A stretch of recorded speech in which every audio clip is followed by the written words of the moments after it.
Here's some vampire movies that I think more people should watch.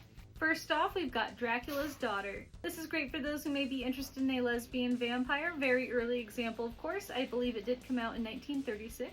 Blood and Donuts, an absolute favorite of mine. Basically about a vampire who wakes up in the 90s after falling asleep just after the moon landing, starts hanging out at a late night coffee shop, and befriends the lady that works at the coffee shop and a taxi cab driver. My Best Friend is a Vampire, released in 1988. This one's about an awkward high schooler who gets turned into a vampire. Then him and his friend have to go on the adventure of getting hunted down by vampire hunters. It's very silly and fun, definitely a comfort movie for me. Innocent Blood, released in 1992.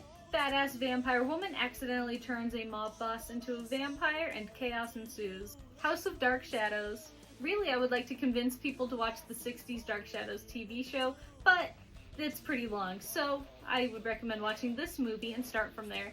Pale Blood from 1990. This movie's about a vampire posing as a detective flying into LA and investigating some vampire murders, and it has a killer punk rock soundtrack. Next up is A Girl Walks Home Alone at Night. It's a modern Iranian-American black and white film. I can't recommend it enough. So good. So refreshing. Vampire in Brooklyn. I feel like no one ever talks about this one. It is such a fun movie though. The Hunger with Bowie and Susan Sarandon, also featuring music from Bauhaus. I don't know if I can say the full title of this movie online without getting in trouble, but if you look up Humanist Vampire, you will find it. This is a newer French-Canadian movie about a reluctant vampire who meets a unhappy human. Only Lovers Left Alive, featuring Tom Hiddleston and Tilda Swinton. This is another really refreshing romantic vampire movie. Let me know if you guys want more, or if you want me to do vampire TV shows next.